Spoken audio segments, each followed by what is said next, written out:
Thank you, Eric. Always so beautiful. Thank you so much. Good morning. I will be your service leader today. These are challenging times. Community and fellowship are so important. If you're feeling overwhelmed, fearful, isolated, dismissed, know that you are welcome here. We too have had such feelings, but the comfort is we're not alone. We face these things together. Your voice, your dreams, your hopes and fears, they matter to us. We are a fellowship. We stand united, holding space for you to be part of our community. Come, whoever you are welcome here. Now's a good time to silence your cell phones if you haven't already. And I would like you to check your bulletins for announcements, upcoming announcements. They may be the wrong ones today, but we'll see. And to join us in the fellowship hall afterwards for refreshments and good conversation.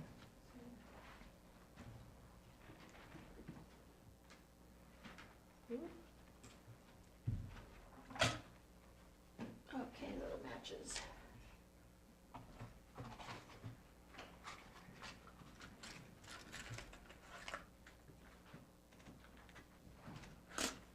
There we go. Ooh.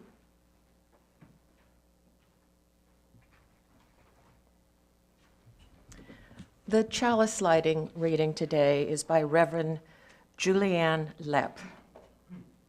We light this chalice with hope, a sturdy flame we nurture in difficult times. We light this chalice with the heart of compassion for a nation divided by politics and strife. We light this chalice knowing it will take all of us to repair this world we live in. May we find rest, compassion, and the hope that we need to nurture ourselves and each other. May this sturdy light remind us of the people we can be and the difference we can make in the world together. I'd like to formally introduce Reverend Rob Moore. And I know a number of you, he's been here several times, so a number of you know him. It's my first time of meeting him. Reverend Robert Moore has served interim ministries in Grand Junction, Colorado, and Port Townsend, Washington. He went to Texas to be part of the original ministry team of a new church startup back in 2004. In addition to these ministries, he has taught junior high and senior high OWL, led a few Wellspring and Soul Matters groups, and participated in various choirs along the way. He now works at Travelers Insurance, where in addition to his usual duties, he leads mindfulness sessions and assists in plans for an enterprise-wide mindfulness program. He also now serves as a spiritual director and has served as the affiliated community minister at Horizon UU Church in Carrollton, Texas, and now also at First UU Richmond, where he is launching a new Soul Matters small group ministry. And now, Reverend Moore with Stir It Up. Good morning. It's a pleasure to be with you all again. So our call to worship are words from Reverend Gretchen Haley. The shadowed silhouettes of two people holding their hands together to form a heart. Every little thing that breaks your heart is welcome here. We'll make a space for it, give it its due time, and praise for the wanting it represents, the longing for something more, some healing hope that remains. Not yet. We promise no magic, no making it all better, but offer only this circle of trust, this human community that remembers, though imperfectly, that sings and prays, though sometimes awkwardly, this gathering that loves, though not yet enough. We're still practicing, after all, still learning, still in need of help and partners, still becoming able to receive all this beauty and all these gifts we bring. Come, let us worship together. So since January 20th, if not since the election, if not since the pandemic, or since George Floyd breathed his last, if not since 2016, the first time around, and if not since all the other movements, cataclysm, disasters, through the years and decades, many of us have wondered, what can I do? What should I do? And perhaps you've already answered these questions again in the past few months for yourself, or maybe the questions are still burning within you. Perhaps invitations abound and you find it all quite overwhelming. I struggle with these questions constantly. Just when I think I have it figured out for this moment, another deeper one arises. And I find the questions burning into me once again. Part of it for me is that inner critic voice that is always asking if I'm doing enough. That always asks if what I am doing is the right thing to do. The other side of that critic voice is the inner voice of wisdom, the inner teacher, the inner mystic, the still small voice of God within me. This voice is always asking if what I am doing is true to who I am, if I have the energy and capacity to do something or even anything, and if what I am doing is true to the moment and to the action that is needed. That inner critic voice is the head voice talking, the voice that advocates for control, for doing it all myself, for if I don't do it, who will? This is the voice that our culture thrives on. The solitary cowboy is the lasting American image that we hold for ourselves, and much of the rest of the world continues to hold for us as well. It is the voice that often even dominates in UU communities. I know exactly what is needed in this situation. There's no need to ask what you need or to develop relationships to share burdens and joys alike. We see a need and we rush in to fill it regardless of who might already be there and regardless of whether it is within our skills and interests. And just as in our own heads, there are many voices out there now in the world and media with many suggestions for what we can do as individuals and as communities. You heard a few this morning already. Go to a march, call and write your legislators, give money to this group and all the groups. Be mad about this horrible thing, but not that horrible thing. That's just a distraction. Shop at this company, but not that one. All of these and so many more are important tasks of the resistance, but I do not have to do them all, and neither do you. Then we have the inner wisdom voice, which is the heart voice talking. It is connected to the body. It is connected to soul or spirit. It is connected to love, to the holy. This is the voice of the contemplative life, when we are still enough to hear it. It asks how we are doing before what are we doing. It invites us into healing for ourselves and for our communities. It invites us sometimes gently, sometimes forcefully, into action that feels right and true. And it never asks if you are doing it right or if you are doing enough. And believe it or not, this time around, I'm also seeing more heart voices out there advocating for more intention to act out of our true selves, to advocate for figuring out what that true self is, for healing, then acting. These invitations are to stay local and to help individuals or communities directly. They encourage us to join together and not stay isolated. They suggest to seek out joy and wonder. They recognize that some of us are truly hurting with shock, confusion, depression, anxiety, and encourage regular healing and rest and music and art and nature. These invitations feel more my speed.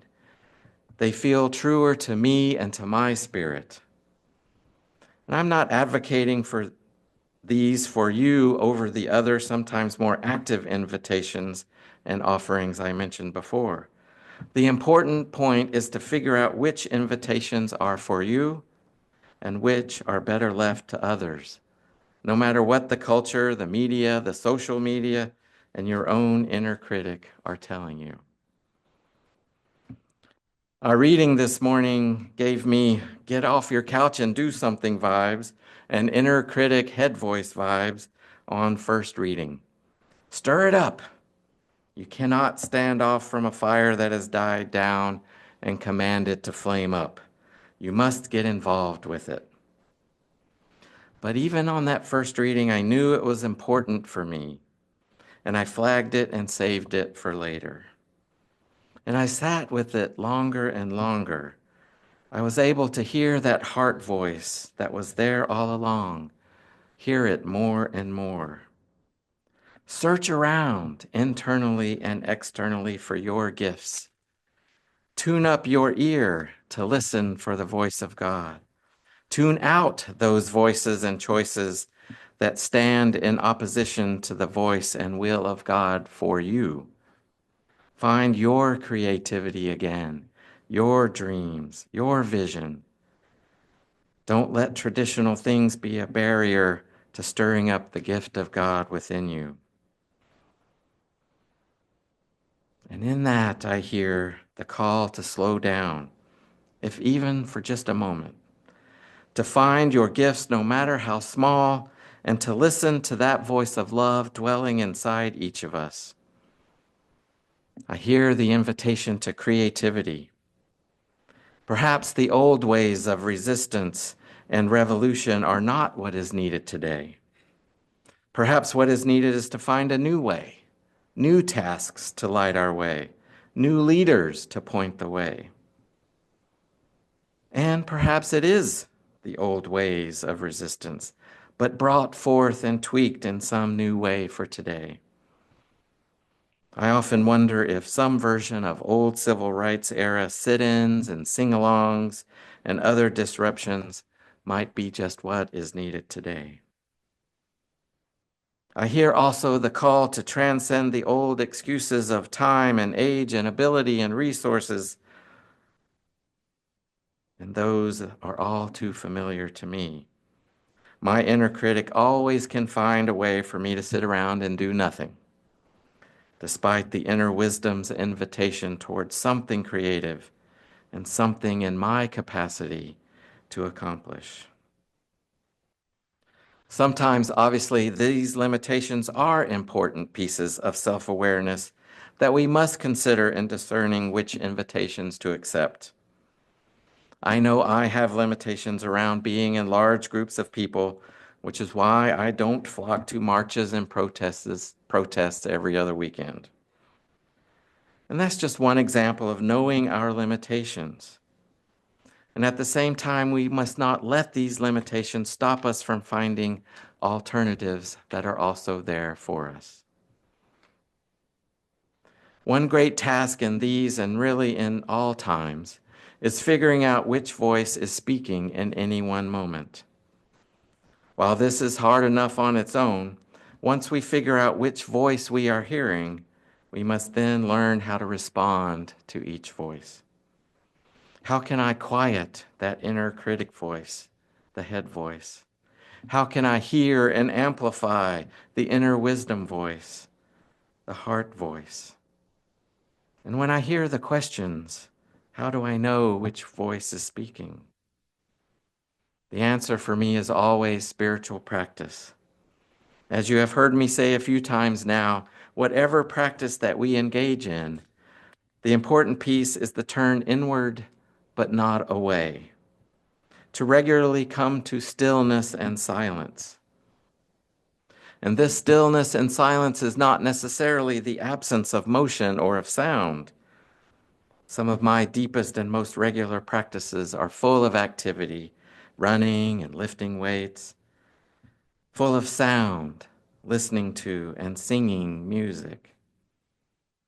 But while I am doing these things, I try to reach stillness and silence within so that I am aware and present in those moments, not flying about in my mind instead of focusing on the activity or the song at hand. And as I implied earlier, these moments of practice, whether solo or in community, allow us to discern which voice is speaking to us. In the stillness and silence, we have the opportunity to experience our true selves, to hear the invitations of Spirit. And as we sit with the questions of what is mine to do, in whatever form they come to us, we may come to realize that the answers can be either soul-saving and enlarging or soul-draining and sinking, shrinking. Sometimes I even do an imaginative exercise. I imagine going with path A, whatever that might be, and imagine, what am I feeling if I'm going down that path? What are those around me feeling? Do I feel lighter or tighter? Do I feel emboldened and fulfilled or drained and empty? Then do the same with the next path and any other path that we may have to choose. And this way I can determine which actions bring me closer to love, closer to my neighbor, closer to the beloved community, and which paths might move me farther away. And this can also be another way we have of using our UU principles and our UU values. We just recently approved a new wording of the principles into broader values, all with love at the center. Taking these values seriously means allowing them to guide our actions and behaviors. As I sit with questions of service and action, which ones bring me closer to love? Love for myself, with awareness and caring of my gifts and limitations. Love for others, where I meet them where they are, with invitation and compassion, having been healed, or at least on the path of healing, so as not to pass along my hurt to others. And love for the community and the world in stewardship, in solidarity, and in service. Our spiritual practices deepen us toward love at the center. And I wish I could say we get to do this once and we'll have it all figured out forever and ever. But of course, it doesn't work out that way.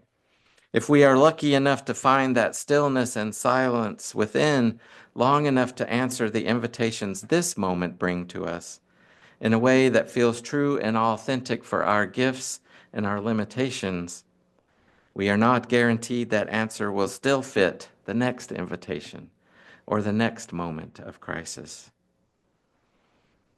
And just when I think I have my tasks before me that feel good and right for me and for the world, I keep hearing the questions.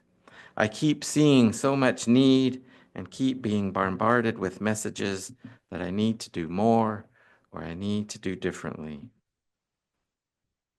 And this brings me to trust. The Soul Matters monthly theme for March is trust. I have recently become aware that part of my issue with constantly doubting my involvement in one way or another is a question of trust. First, it is a question of self-trust. I just don't trust myself as much as I thought I did. If I did, I wouldn't constantly doubt my actions. One of the quotes I included for the order of service today is, "A bird is sitting on a tree is never afraid of the branch breaking because her trust is not in the branch, but in her own wings.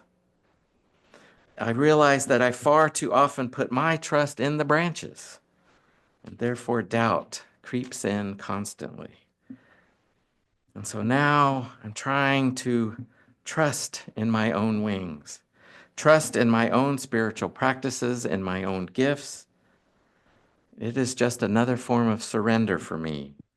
May I be able to trust in myself, true self, and let go into that trust, knowing that my wings will keep me flying and floating and moving forward. And trust and surrender also comes into play with the community at large. I mentioned earlier being aware of our limitations and stepping back into rest and recharging when needed. We can only do this when we trust that others are doing their own practices, realizing their own gifts, and answering their own invitations authentically. As hard as it may be to learn to trust ourselves, it may even be even more difficult to trust in others, especially when all evidence to the contrary is seemingly so prevalent. Sometimes it takes intentionally seeking out that evidence that others are stepping up. Sometimes it is right in front of us if only we will open our eyes and ears to it. The head voice will still say it is not enough or not the right action, but we must trust that it is not true and move forward anyway. If that trust is hard or even impossible for you, sometimes the only way into that trust is to just jump into it. I may not fully trust this right now, but I'm going in anyway and act like I do. Trust that when you cannot answer a particular call, there are others answering it. And when you answer your invitations, may someone else be able to say, nope, that one's not for me, at least not right now. And this is how we share the work. This is how we build community and ultimately build the beloved community. And for my part, I have answered the call in these ways, launching this new Soul Matters small group ministry just this past week at First UU, preaching to you and to others around the state, attending and supporting local organizations and events that are doing the work and that spark joy in some way. And I keep singing with the Richmond Men's Chorus. And with all of that, I intentionally take the time to rest and recharge, and I'm very selective and reflected on what more active invitations I can accept. I recently did take a day off to attend a rally and march to the Government Center in Richmond, and I am planning to attend one of the many rallies and protests happening on April 5th that you heard of this morning. Now, I sped right past joy a minute ago, and I want to go back and stay there for a minute. One of the loudest heart voices I hear lately is the call to joy. This used to be so counterintuitive to me. How can I stumble into joy when the world is the way it is right now? And with the help of some wise voices, I've come to realize that joy truly is the emotion of resistance, not anger or rage, righteous or otherwise. Joy is sustaining. Anger is not. Joy fills us up for the work ahead. Rage eventually depletes and drains and consumes. Joy invites others in. Anger pushes people away. So I'm determined to find joy wherever I can. My family and I just last night enjoyed a Western disco-themed dance as a fundraiser for a local trans advocacy and care organization in Richmond. We danced and sang and laughed with many others from our church and from around the Richmond community. It was sustaining and truly joyful. So let us find joy together and let it fill us up for the days ahead. And how you answer those questions of what can I do, the call to action and service will be different for each of us. These actions that I take up might not work for you. You may need to march and rally even more. You may be called to write or photograph or draw. You may be called to run for office or reach out to long-lost friends or family or the stranger to build community and join in the fight together. Whatever it is for you, I hope you can move into actions that are good and right for you so that you are filled up and that you can trust yourself and your gifts while knowing your limitations. I hope you can rest and recover and heal when needed, trusting that others will take up the work for you until you are ready to rejoin the cause. May we all shake off those ashes and stir it up. May we find the creativity to try something new or different to further the work. And above all, may we simply do something and find someone to do it with. This is how we experience love and increase love and pass it along. Keeping love at the center is how we build and sustain that beloved community that we so desperately need and so desperately work toward. May it be so, and amen. Thank you. You not only stirred it up, but you filled me up. Uh, Would any of you like to have any comments or questions or thank yous? Thank you so much. That was really powerful, and I enjoyed so much what you said. One of the most difficult things for me is to trust myself.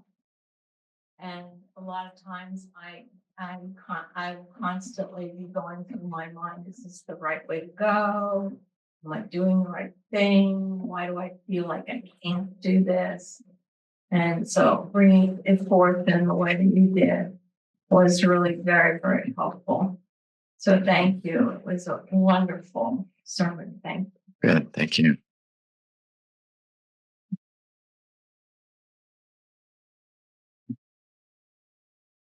Yes, I agree with Elaine that it's very important. Trusting yourself, as you said, it's easier. I think trusting other people, they have to earn my trust. I'm not going to trust them right off the bat. So that I find develops over time. Yes.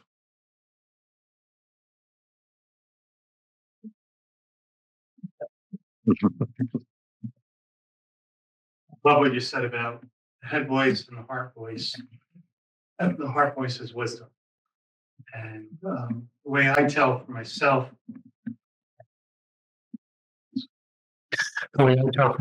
is the head voice is always doubtful. It's always creating chaos for me. The heart voice is always, the hairs come up. I'm just like, it's true. And when you're following the heart voice and you're letting go of all the stuff the head voice wants to do, you find your life is in peace and you're always doing that spiritual journey. And when you're in your head voice, everything is always chaotic and crazy. So I appreciate your understanding of that. Responded to tears because I felt like you were talking to me individually. My head heard it because my heart really does need to, pick and choose. I want to do it all. I want to make a difference. So thank you very much.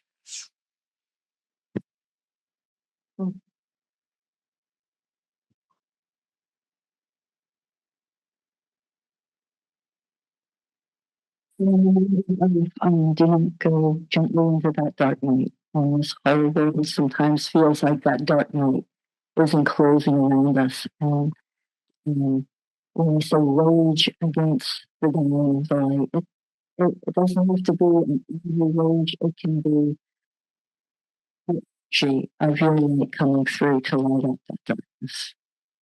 And I think that joy and finding your joy and trying to help others find their joy is really important in keeping that light going against the darkness, right? Driving here, I heard this little light of mine, and I was like, oh, I should have had that for our final hymn. But yes. Well, that's wonderful. Thank you so much for such a beautiful sermon that resonated with probably all of us. Last night, we went to Williamsburg to visit with our son and his family, and I was sitting next to my 13-year-old grandson who began telling me about his school, where he's really concerned about the bullying that's going on, and he wishes that the administration would do something about it. And this is a boy who's always been concerned about others. He connects to animals and he connects to other people, and he just looks you right in the eye and sees you. And it was such a pleasure. And I think we had a conversation that was a little bit like what you said to us today. And, I said to him, Tommy, you have such amazing empathy that you may not realize it. I said, who is it that's getting bullied? And he said, as always, it's the vulnerable people who are getting bullied. And I said, you have such a gift of empathy for others that will be helpful both when you intervene and when you're not able to intervene, because some people will feel seen. And it was just such a nice conversation, and your talk reminded me of it. So thank you. Yeah. I think the kids get it sometimes a lot sooner than we do. Often. Thank you. I appreciate your reflections and comments. Thank you. So as we extinguish this chalice, I send you forth with these words by Marilyn McIntyre. What to do in the darkness. Go slowly. Consent to it, but don't wallow in it. Know it is a place of germination and growth. Remember the light. Take an outstretched hand if you find one. Exercise unused senses. Find the path by walking it. Practice trust. Watch for dawn. So may it be. Amen.